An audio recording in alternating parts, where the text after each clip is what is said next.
Asynchronous programming is a fundamental concept in modern software development, allowing programs to perform multiple tasks simultaneously without blocking the main thread. Two of the most commonly used mechanisms for handling asynchronous operations in JavaScript are .then and async await. .then is a method that is used with promises to handle asynchronous operations. It allows you to chain multiple asynchronous operations together, and it takes a function as an argument that will be executed when the promise is resolved. This can make your code easier to read and reason about, especially for complex asynchronous workflows. Now, on the other hand, await is a keyword that can be used with promises to pause the execution of a function until that particular promise is resolved. This makes it easier to write asynchronous code that looks more like synchronous code, with the added benefit of better error handling. It can only be used inside of an async function. So that means you must declare your function as an async function before you use await, which makes it a powerful tool for handling asynchronous operations in JavaScript. And that is not all. Another powerful tool for handling asynchronous operations in JavaScript is Promise.all. This method takes an array of promises and returns a promise that resolves when all of the promises in the array has resolved. Now, I know this is very difficult to understand, but this is a great way to run multiple asynchronous operations in parallel and wait for all of them to finish before we can continue with our code. So in this video, we will cover Promises.all and how to use it in multiple asynchronous operations in your JavaScript code. We'll look at some real-world examples where Promise.all can be useful and show you how to take advantage of its power and make your code a little bit more faster and much more efficient. Hello everybody, my name is Skutla. Welcome to Coding 101. If you're interested in a channel that helps you become a better developer one video at a time, then be sure to subscribe to my channel. If you've enjoyed this video or if you've learned something new, be sure to like this video. And if you have any comments whatsoever, make sure that you leave your comments in the comments section. So now let's continue with our video and learn a little bit more about asynchronous programming. The .then method is used with promises to handle asynchronous operations. It takes a function as an argument, like we already said, and that function will only be executed when the promise is fulfilled or when the promise is resolved, and can also take a second function as an argument that will be executed when the promise is rejected. So in what we've shown here is an example of what the .then operation or how the .then operation is utilized within a promise. In this example, .then is used to handle the response of a fetch request. The first .then is used to pass the response as JSON and return the resulting data, which is then passed to the second .then to be logged to the console. Now the .catch method is used to handle any errors that may occur during the fetch request. Now the beauty of using the .then operation in this example is that you can have multiple functions that can run once this promise is resolved. So you can have a lot of .then over here. We can just do over here, we can just say console.log hello, like this. And you can also do another one. So you can chain multiple functions that you want to be executed once this promise has finished resolving. So that is the importance and the beauty of using the .then function. It makes your code really easy to read and much more usable. But I would argue that using the await makes your code much more easier to read than using the .then function. And we'll find out about that in a minute. Now, like we had already elaborated in our introduction, the await keyword or operation is a keyword that can be used with promises to pause the execution of a function until a promise has resolved. It can only be used inside of an async function. I want to reiterate that because many of the mistakes that many beginners do is that they tend to use the await keyword inside of a function that has not been declared an async function. And so that is something that you have to really pay attention to when you're using await.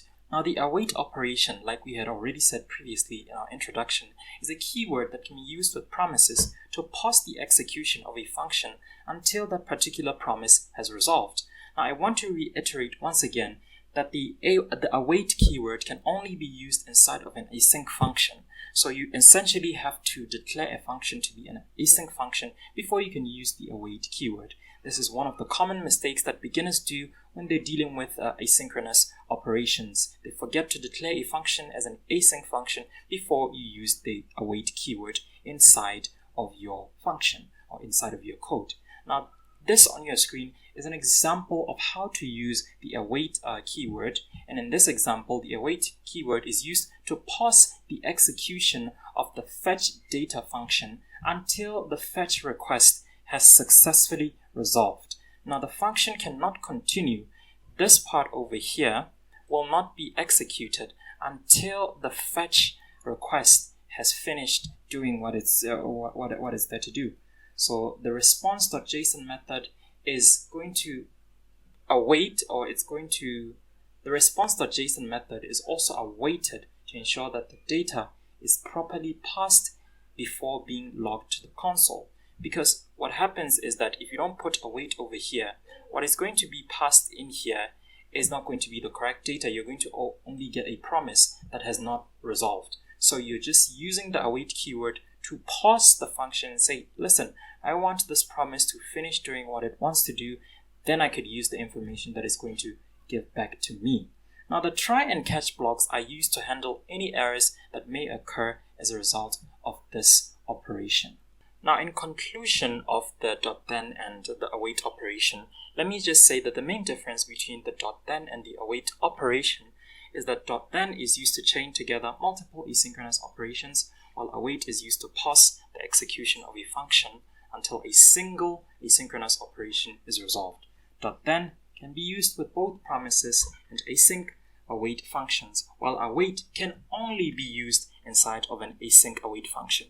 It's worth noting that async await is generally considered to be much more readable and easier to reason about than promise chains with .then, especially for more complex asynchronous operations. However, .then can still be useful in certain situations, such as working with libraries that use promises.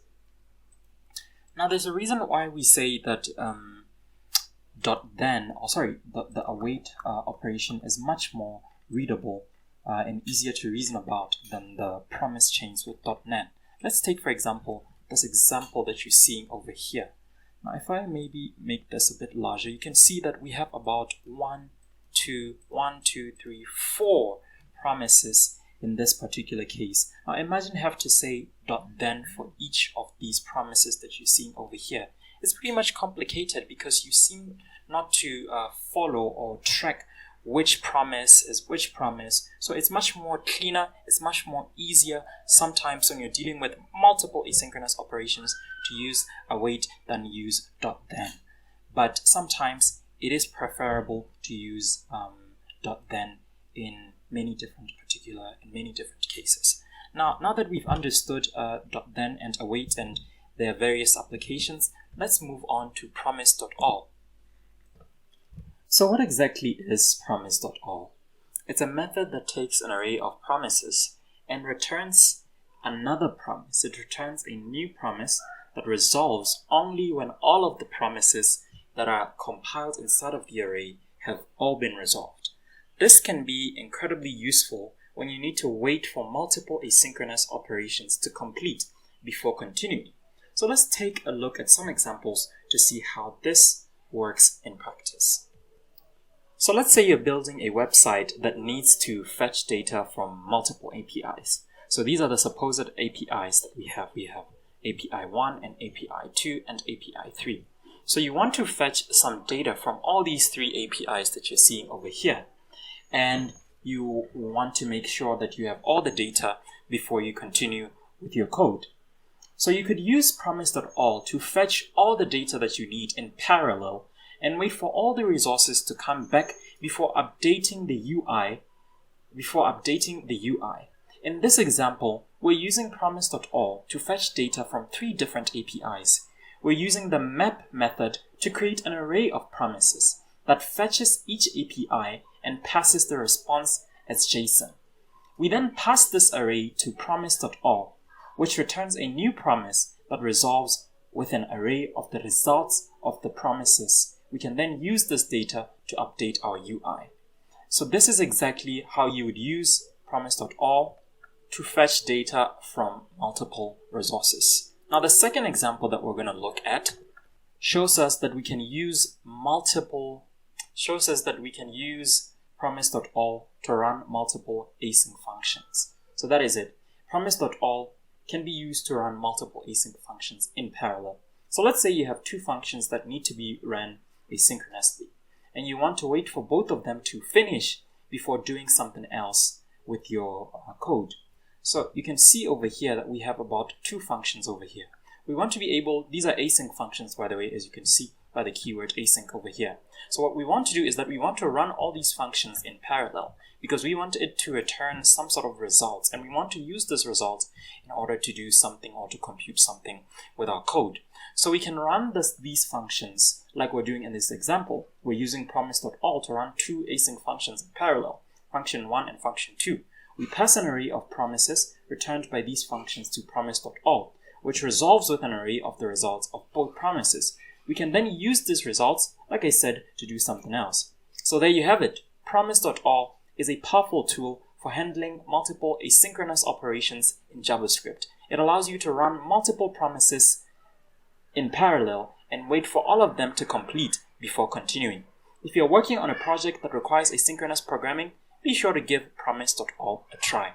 So that's it for today's video. I hope you've learned a lot when it comes to Promise.all, .then, and async await. If you've enjoyed this video, be sure to like this video. If you haven't subscribed to my channel, be sure to subscribe to my channel. And if you have any comments whatsoever, or if you need clarity on one thing or the other, be sure to leave your comments in the comment section and I will gladly reply to those. Other than that, thank you so much for watching. I will see you in the next video.